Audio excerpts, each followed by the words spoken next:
ఒక కంప్లైంట్ సుబ్బారావు సుధీర్ బాబా అని చెప్పేసి ఒక కంప్లైంట్. ఈయన పే అండ్ అకౌంట్లో ట్రెజరర్గా పనిచేశాడు. ఈయనకి ఒక నెంబర్ నుంచి ఫోన్ కాల్ రావడం జరిగింది. మూర్తి అని చెప్పి, నేను మూర్తిని మాట్లాడుతున్నా, ఏసీబీ ఇన్స్పెక్టర్ని, నేను యాంటీ కరప్షన్లో పనిచేస్తాను, మీ మీద త్వరలో ఏసీబీ రైడ్ అవుతుంది, కావున మీరు అలర్ట్గా ఉండండి అని చెప్తాడు.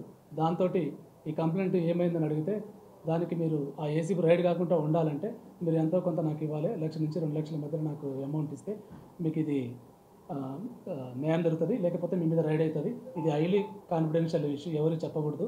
మీరు రోడ్ నెంబర్ 12లోని కమాండ్ కంట్రోల్ రూమ్ దగ్గరికి రండి, వచ్చి మాకు గెలవండి, కలిస్తే మీకు అన్ని వివరాలు చెప్తా అని చెప్పేసి ఒక ఫోన్ నెంబర్ ద్వారా ఆయనకి ఫోన్ నెంబర్ ద్వారా కాల్ రావడం జరిగింది.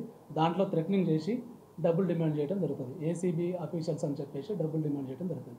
దాని మీద మేము ఒక ఎఫ్ఐఆర్ నమోదు చేసి ఇన్వెస్టిగేషన్ చేయగా, మొదటగా మేము రాపోలు అనిల్, ఎవరైతే ఈ ఫోన్ నెంబర్ ఉందో ఆ ఓనర్ రాపోలు అనిల్ని పట్టుకొని ఆయన విచారిస్తే, ఆయన వెనకాల ఉన్న ఆయన అమ్మె మల్లేష్ అంత ఆయన ఏఆర్ కానిస్టేబుల్, నాగర్ కర్నూలు డిస్టిక్లో పనిచేస్తున్నాడు.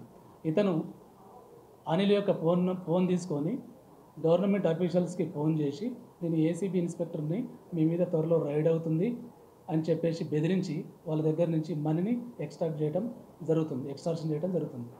ఇట్టి కంప్లైంట్ మీద మేము లోతుగా దర్యాప్తు చేస్తే, దీనిలో ఒక 8 మంది బాధితులు ఇప్పటివరకు తెలిసింది మాకు. వాళ్ళ దగ్గర ఒక్కొక్కరి దగ్గర ₹1,00,000, 65,000, 8,000, 5,000 అట్లా 3,40,000 రూపీస్ 8 మంది విక్టిమ్స్ దగ్గర ఈయన తీసుకోవడం జరిగింది. ఆయన్ని పట్టుకున్నాము. త్వరలో ఆయన ఇప్పుడు రిమాండ్ కూడా పంపిస్తాం. వాళ్ళ దగ్గర నుంచి 2 సెల్ ఫోన్లు మరియు ఒక 2 వీలర్ని కూడా సీజ్ చేయడం జరిగింది.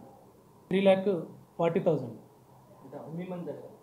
ఆ 8 మంది విక్టిమ్స్ దగ్గర వీళ్ళిద్దరు కలిసి కలెక్ట్ చేసిన అమౌంట్ 3,40,000 రూపీస్. వీళ్ళు ఎవరంటే, ఒక ఆర్ఐ గారు, రిజర్వ్ ఇన్స్పెక్టర్ గారు ఉన్నారు, తర్వాత ఒక వెటర్నరీ జాయింట్ డైరెక్టర్ గారు ఉన్నారు దీంట్లో విక్టిమ్లలో, తర్వాత ఒక డిఎస్పీ గారు ఉన్నారు, ఒక ఆర్టీసీ కండక్టర్ ఉన్నారు, వివిధ డిపార్ట్మెంట్లలో ఉన్న కొంతమంది కాంట్రాక్టర్స్ కూడా ఉన్నారు.